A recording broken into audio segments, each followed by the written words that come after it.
Hola a todos, ¿qué tal estáis? Este vídeo por hoy es sobre los números cardinales en cebuano. En cebuano tenemos dos sistemas cuando queremos contar.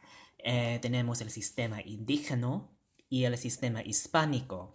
Y depende del contexto de la conversación y el usado, hay que usar uno de los dos o ambos los dos, depende del contexto.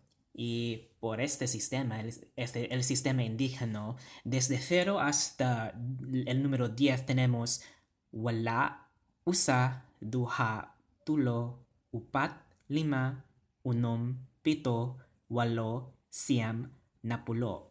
Y los números desde 11 hasta 19 son Napulo Ugusa, que se traduce como 10 y 1, hasta el número 20, que es Kaluhaan. Por el número 100 es Gatus, pero depende también con el contexto, es Usaka Gatus. Y lo mismo con el número 1000, es Libo, Usaka Libo. Por el sistema hispánico, la ortografía y la pronunciación es un poco diferente al español de cebuano.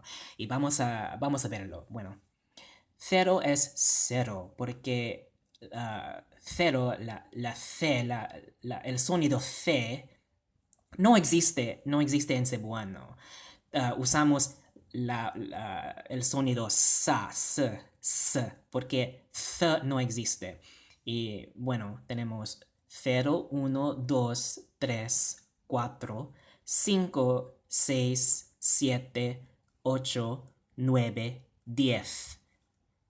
También por número ciento es ciento, ciento o cien, depende del usado.